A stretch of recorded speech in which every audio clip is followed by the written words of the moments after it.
صحیح مسلم کی حدیث میں رسول اللہ صلی اللہ علیہ وآلہ وسلم نے ارشاد فرمایا، جو بندہ یہ کلمات 100 بار پڑھتا ہے اللہ تعالیٰ اس کے نامہ اعمال میں 33 قرآن پاک مکمل کرنے کا ثواب لکھ دیتا ہے۔ یہی نہیں بلکہ جب موت کا وقت قریب آتا ہے تو ملک الموت اس پر نرمی کرتے ہیں، اس کی روح سہولت سے نکالی جاتی ہے، اور اگر یہی کلمات کوئی بندہ 500 بار پڑھے تو اللہ رب العزت اس کے حق میں 166 قرآن ختم کرنے کا ثواب لکھتا ہے، اور قبر میں اس پر سے عذاب اٹھا لیا جاتا ہے، بلکہ اس کی قبر میں جنت کی ایک کھڑکی کھول دی جاتی ہے جہاں سے جنت کی ہوائیں اور خوشبوئیں اور راحتیں اس کے لیے آتی ہیں۔ اور اگر کوئی خوش نصیب بندہ ان کلمات کو 1000 بار پڑھے تو اللہ تعالیٰ اس کے لیے 333 قرآن پاک مکمل کرنے کا ثواب لکھ دیتا ہے اور اس کے لیے جنت کو واجب کر دیتا ہے۔ وہ بابرکت کلمات یہ ہیں: بسم اللہ الرحمن الرحیم، السلام علیکم ورحمۃ اللہ۔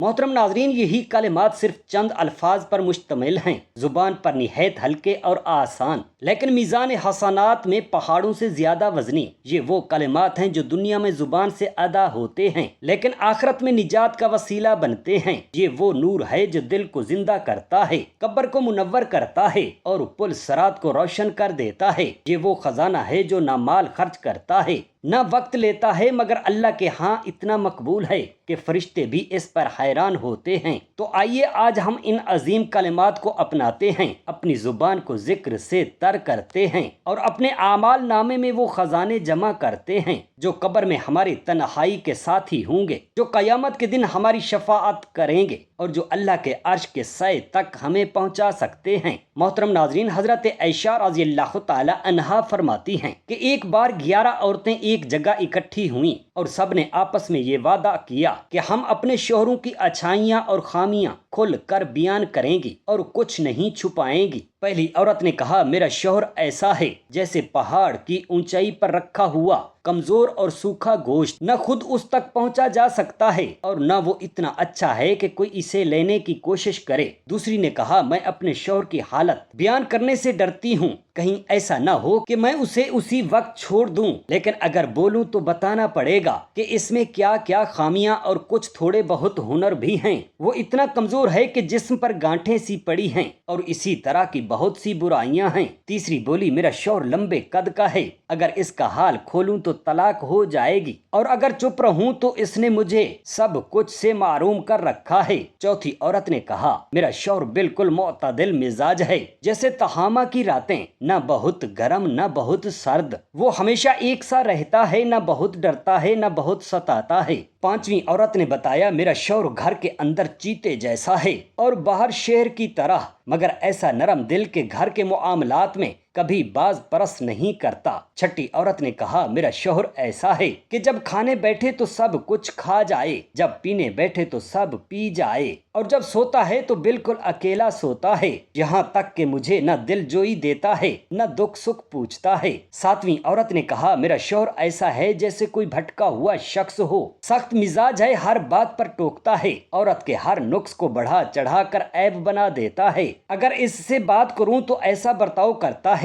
جیسے مار ڈالے گا اور گہرے زخم ڈالے گا۔ آٹھویں عورت نے کہا، میرا شوہر بڑا نازک مزاج ہے، اس کی خوشبو ایسی ہے جیسے قیمتی عطر اور جسم ایسا ہے جیسے نرم و نازک خرگوش۔ نویں عورت نے کہا، میرا شوہر بہت اونچے درجے کا اور سخی ہے، اس کا گھر بڑے لوگوں کے پاس ہے، وہ عقل مند اور تدبر والا ہے۔ دسویں عورت کہنے لگی، میرے شوہر کا نام مالک ہے اور مالک جیسا کوئی نہیں، وہ مہمانوں کے لیے ہمیشہ اونٹ ذبح کرتا ہے، اس کے گھر میں اونٹوں کی بھرمار ہے، وہ صرف اونٹوں کی آواز سن کر بتا سکتا ہے کہ کتنے مہمان آئے ہیں اور کتنے اونٹ موجود ہیں۔ 11ویں عورت نے کہا، میرا شوہر ابو ذرہ ہے، اس کا کیا کہنا، اس نے میرے کان زیوروں سے بھر دیے، میرے بازو گوشت سے بھر دیے، مجھے اتنا خوش رکھا کہ دل سے دعائیں نکلتی ہیں، وہ مجھے ایسے گھر لایا جو عزت دار اور خوشحال تھا، میں ایک معمولی گھر کی بیٹی تھی، لیکن اس نے مجھے ایسے خاندان میں لا کھڑا کیا جہاں گھوڑے تھے، اونٹ تھے، نوکر تھے، اور سب کچھ تھا۔ جب میں بولتی تھی تو کوئی ٹوکتا نہیں تھا، رات کو سوتی تو سکون سے سوتی، پانی پیتی تو آرام سے پیتی۔ ابو ذرہ کی ماں بھی بہت اچھی تھی، اس کے پاس مال و دولت کی کمی نہ تھی، گھر وسیع تھا، اس کا بیٹا خوبصورت اور سلیقے والا تھا، کم خوراک کھاتا اور بدن سے تندرست رہتا، میری سوکن کو دیکھ کر جلتا تھا۔ اس کی نکرانی بھی ایسی کہ راز کو راز رکھتی، کسی چیز کو ضائع نہ ہونے دیتی اور گھر کو صاف رکھتی۔ پھر ایک دن ایسا ہوا کہ ابو ذرہ کہیں باہر گیا، وہاں اس نے ایک عورت دیکھی جو بہت خوبصورت تھی، اس کے ساتھ 2 بچے تھے جو چیتے جیسے تھے، اور وہ اس عورت سے ایسا متاثر ہوا کہ اس نے مجھے طلاق دے دی اور اس سے شادی کر لی۔ اس کے بعد میں نے ایک اور شخص سے نکاح کیا، وہ بھی بہت بڑا سخی تھا، مجھے گھوڑے، اونٹ اور ہر جانور کا جوڑا دیا، کھانے پینے کی آزادی دی، مجھے کہا کہ خود کھاؤ اور رشتہ داروں کو بھی دو، صدقہ خیرات بھی کرو، مگر سچ یہ ہے کہ جو محبت اور خوشی مجھے ابو ذرہ سے ملی وہ کسی اور سے نہ مل سکی۔ اس کا ایک چھوٹا سا برتن بھی میرے دوسرے شوہر کے سارے مال و دولت سے بہتر تھا۔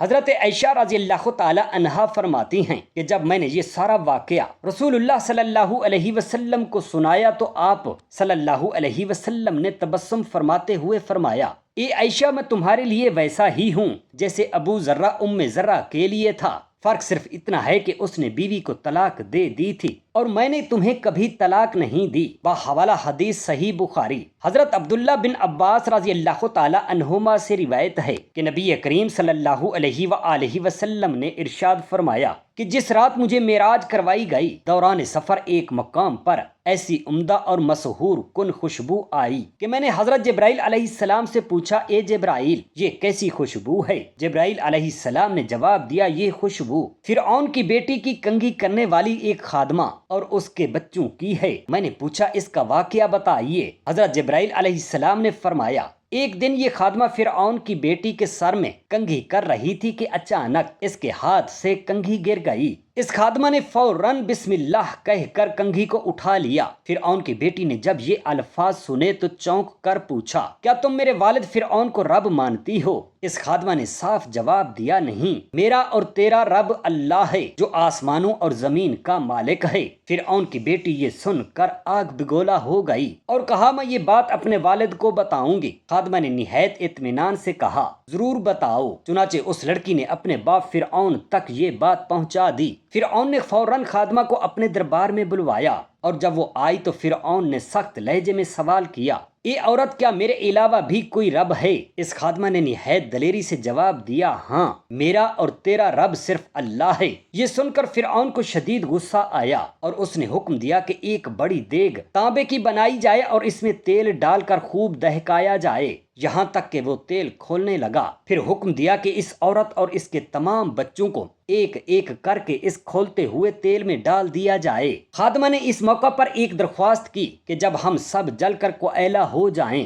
تو میری اور میرے بچوں کی ہڈیوں کو ایک ہی کپڑے میں جمع کر کے دفن کر دینا۔ فرعون نے کہا، یہ تمہارا ہم پر حق ہے، ہم ایسا ہی کریں گے۔ پھر فرعون نے اس کے بچوں کو ان کے سامنے ایک ایک کر کے اس کھولتے ہوئے تیل میں پھینکوا دیا، اور وہ عورت تماشائی نہیں بلکہ اپنی اولاد کی ماں تھی۔ اس کے دل پر کیا گزری ہوگی یہ وہی ماں جانتی ہے، لیکن اس کا ایمان پہاڑ سے زیادہ مضبوط تھا، حتیٰ کہ جب اس کے شیر خوار بچے کی باری آئی تو وہ ذرا سی رکی۔ انسان ہے، ماں ہے، ممتا نے لبیک کہا، لیکن اسی لمحے اللہ تعالیٰ نے وہ کرشمہ دکھایا کہ اس شیر خوار بچے نے کلام کیا اور کہا، اماں جان، ذرا بھی ہچکچاہٹ نہ کیجیے، آپ حق پر ہیں، اس آزمائش کو قبول کیجیے۔ دنیا کا عذاب عارضی ہے لیکن آخرت کا بدلہ ہمیشہ کا ہے۔ چنانچہ ماں نے اللہ کے حکم پر اعتماد کرتے ہوئے اس کھولتے ہوئے تیل میں چھلانگ لگا دی۔ حضرت عبداللہ بن عباس رضی اللہ تعالی عنہما فرماتے ہیں کہ دنیا میں 4 بچے ایسے ہیں جنہوں نے بچپن یا شیر خوارگی میں کلام کیا۔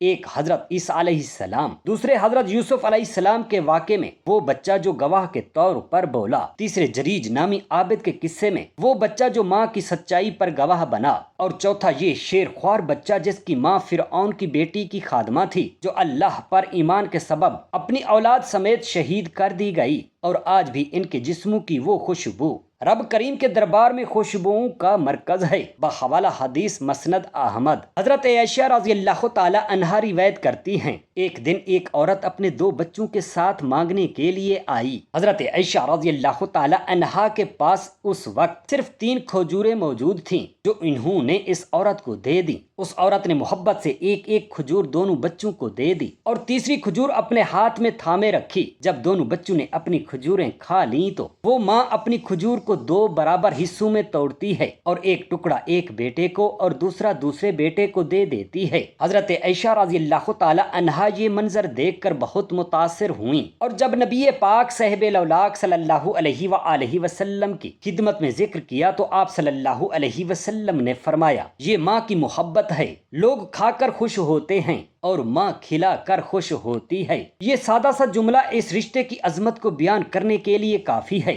ماں کی محبت ایسی نعمت ہے جو کسی شرط پر مبنی نہیں ہوتی، اس میں دکھاوا نہیں، اس میں توقع نہیں، یہ ایک الہی عطیہ ہے جو انسان کے ساتھ اس کی پیدائش سے لے کر ماں کی زندگی کے آخری سانس تک جاری رہتی ہے۔ وہ پہلے بچوں کو کھلاتی ہے، بعد میں خود کھاتی ہے، پہلے انہیں پلاتی ہے، خود بعد میں پیتی ہے، ان کو سلاتی ہے، پھر خود سوتی ہے، خود ہزاروں تکلیفیں سہتی ہے لیکن بچے کو ایک لمحے کی تکلیف بھی برداشت نہیں کر سکتی۔ بچہ جب گرتا ہے تو ماں کا دل کانپ جاتا ہے، بچہ جب روتا ہے تو ماں کا سینہ لرزنے لگتا ہے۔ یہی وجہ ہے کہ دنیا میں ہر شخص کسی وقت اگر بے بسی محسوس کرتا ہے تو وہ ماں کو پکارتا ہے، اور ماں بھی ہر حال میں اولاد کے لیے دعائیں کرتی ہے، چاہے وہ کتنی ہی خوشحال ہو، کامیاب ہو یا دور ہو۔ حضرت عائشہ رضی اللہ تعالی عنہا فرماتی ہیں کہ نبی کریم صلی اللہ علیہ وسلم نے اس موضوع پر ایک اور واقعہ بھی بیان فرمایا۔ حضرت موسیٰ علیہ السلام نے اللہ تعالیٰ سے درخواست کی کہ اے میرے رب کریم، مجھے میرا وہ ساتھی دکھا دیجئے جو جنت میں میرا ہم نشین ہوگا۔ اللہ تعالیٰ نے حضرت جبرائیل علیہ السلام کو بھیجا اور حکم دیا کہ حضرت موسیٰ علیہ السلام کو فلاں قصاب کا پتہ بتاؤ جو ایک مخصوص محلے میں گوشت فروخت کرتا ہے، وہی ان کا جنت کا ساتھی ہوگا۔ حضرت موسیٰ علیہ السلام اس قصاب کی دکان پر جا پہنچے اور دیکھا کہ وہ عام قصابوں کی طرح گوشت بیچنے میں مصروف ہے۔ عصر کے وقت وہ جوان گوشت فروش اپنی دکان بند کرتا ہے اور گوشت کا ایک ٹکڑا اپنے ساتھ گھر لے کر چلتا ہے۔ حضرت موسیٰ علیہ السلام بھی اس کے پیچھے اس کے گھر تک جا پہنچتے ہیں اور اس سے کہتے ہیں کہ آج میں تمہارا مہمان ہوں۔ وہ جوان نہایت خوشی سے حضرت موسیٰ علیہ السلام کو اپنے گھر لے جاتا ہے۔ وہ اندر جا کر سب سے پہلے کھانے کی تیاری کرتا ہے، پھر ایک اونچی منزل پر جاتا ہے اور وہاں سے ایک بڑی سی زنبیل کھجور کے پتوں کی بنی ہوئی ایک ٹوکری اٹھا لاتا ہے۔ حضرت موسیٰ علیہ السلام حیرانی سے دیکھتے ہیں کہ اس زنبیل میں ایک نہایت بوڑھی عورت لیٹی ہوئی ہے۔ جوان نہایت محبت سے اس عورت کو زنبیل سے نکالتا ہے، اسے نہلاتا ہے، صاف کرتا ہے، پھر اپنے ہاتھوں سے اسے کھانا کھلاتا ہے اور پھر واپس اسی زنبیل میں آرام سے لٹا دیتا ہے۔ جب وہ بڑھیا اس کے ہاتھوں سے کھانا کھا چکی تو کچھ کلمات بولتی ہے جو حضرت موسیٰ علیہ السلام پوری طرح سمجھ نہیں پاتے۔ بعد ازاں وہ جوان حضرت موسیٰ علیہ السلام کے لیے طعام لاتا ہے۔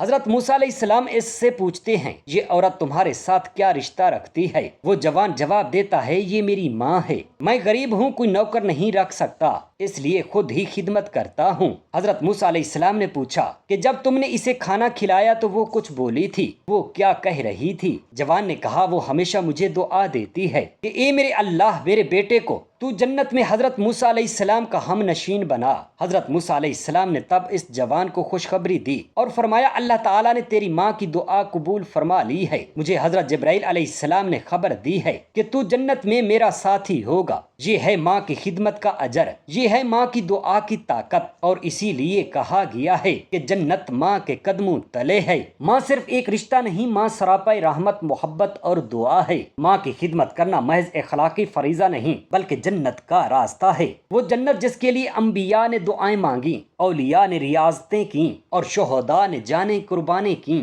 ماں کا چہرہ دنیا میں اللہ کی رحمت کا عکس ہے اور اس کی رضا اللہ کی رضا ہے۔ یہی وہ راز ہے جو انسان کو جنت کے سب سے اونچے درجات تک پہنچا دیتا ہے۔ بحوالہ حدیث مسند احمد جلد اول، نبی کریم صلی اللہ علیہ وسلم نے فرمایا، کیا تم میں سے کوئی یہ عاجز ہے کہ روزانہ 1/3 قرآن پڑھے صحابہ کرام رضی اللہ تعالی عنہم نے عرض کیا یا رسول اللہ صلی اللہ علیہ وسلم ہم میں سے کس میں طاقت ہے کہ روزانہ 1/3 قرآن پڑھے؟ تو آپ صلی اللہ علیہ وآلہ وسلم نے فرمایا قل هو اللہ احد۔ سورہ اخلاص یہ 1/3 قرآن کے برابر ہے، یعنی اگر کوئی سورہ اخلاص 3 بار پڑھتا ہے تو اسے پورا قرآن پڑھنے کا ثواب ملتا ہے۔ اگر کوئی بندہ سورہ اخلاص قل هو اللہ احد مکمل 100 بار پڑھتا ہے تو اسے 33 بار قرآن پاک ختم کرنے کا ثواب اللہ تعالیٰ اس کے نامہ اعمال میں لکھ دیتا ہے، اور ملک الموت بوقت انتقال اس پر نرمی کریں گے اور کلمہ شہادت پر موت ہوگی۔ اگر کوئی خوش قسمت شخص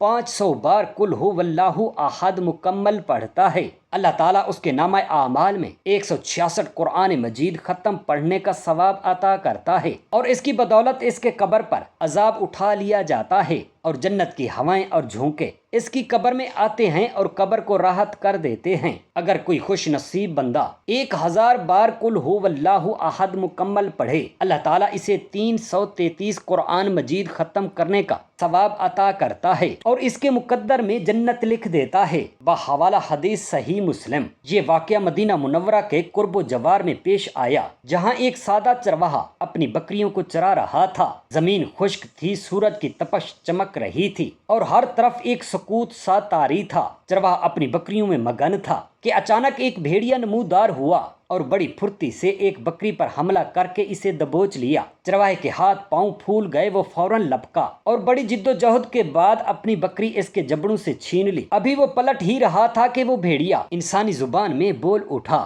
چرواہا ساکت رہ گیا، اس کے قدم رک گئے۔ اس نے حیرت سے ادھر ادھر دیکھا، شاید اسے وہم ہوا ہو، مگر بھیڑیا دوبارہ بولا، آواز صاف دی، الفاظ روشن اور لہجہ پرسکون۔ کہا اے انسان، اللہ تعالیٰ نے میرے رزق کا انتظام کیا تھا، یہ بکری میرے لیے بھیجی گئی تھی، مگر تو نے وہ رزق مجھ سے چھین لیا۔ چرواہا کانوں کو ہاتھ لگاتا رہا، حیرت سے زمین میں گرتا چلا گیا۔ اس کی آنکھیں پھٹی کی پھٹی رہ گئیں۔ بولا، کیا ایک درندہ بھی انسانی زبان میں بات کر سکتا ہے؟ بھیڑیا کہنے لگا، تجھے اس بات پر تعجب ہے کہ ایک بھیڑیا بول رہا ہے، تو پھر تعجب اس بات پر کیوں نہیں کرتا کہ مدینہ منورہ کی سنگ لاخ زمین میں ایک ایسی مقدس ہستی موجود ہے جو تمہیں گزشتہ اور آئندہ کی خبریں دیتی ہے، وہ تمہیں اللہ کی وحی سناتا ہے، وہ تمہیں جنت اور دوزخ کی نشانیاں سمجھاتا ہے، مگر تم اس کی باتوں کو جھٹلا دیتے ہو۔ چرواہے کا دل لرز اٹھا، اس کے اندر کا سارا غرور، ساری غفلت اور سارا شک ایک لمحے میں پگھل گیا۔ وہ بکری کو لیے ہوئے فوراً مدینہ کی طرف دوڑا، پسینے میں شرابور، دل میں عجیب سی تڑپ لیے۔ وہ مدینہ پہنچا اور نبی پاک صاحب لولاک صلی اللہ علیہ وسلم کی خدمت میں حاضر ہو کر پورا واقعہ کہہ سنایا۔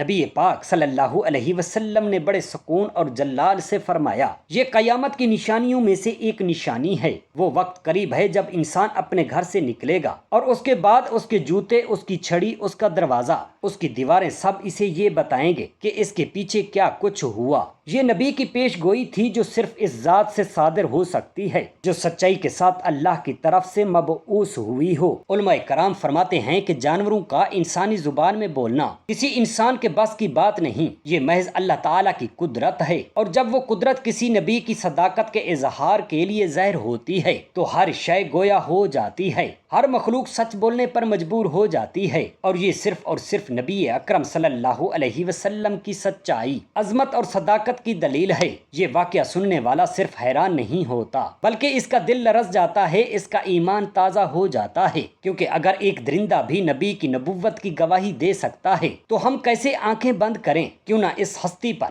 کیوں نہ اس پاک ہستی پر دل و جان سے ایمان لائیں جس کے صدقے زمین و آسمان قائم ہیں، جس کی سچائی پر چرند پرند درند اور جن و انس سب شاہد ہیں۔ یہ محض ایک قصہ نہیں، یہ ایمان جگانے والا واقعہ ہے، یہ دلوں کو ہلا دینے والی حقیقت ہے، اور یہ اس نبی پاک کی حقانیت کی نشانی ہے جو رحمت للعالمین بن کر آئے، جو کائنات کے ذرے ذرے سے پہچانے گئے اور جو سچائی کا سب سے بلند مینار ہیں۔ یا اللہ ہم تمام مسلمان بہن بھائیوں پر اپنا رحم و کرم فرما، جیسے تو نے صحابہ کرام پر فرمایا، جیسے تو نے اپنے نبیوں پر فرمایا، جیسے تو نے اپنے اولیاء کرام پر فرمایا۔ یا اللہ ہم تمام مسلمانوں پر رحم فرما، آمین یا رب العالمین۔ جزاک اللہ خیرن کثیرا۔ محترم ناظرین، اللہ رب العالمین کا ایک اسماء نام ضرور کمنٹس باکس میں تحریر کریں۔ شکریہ۔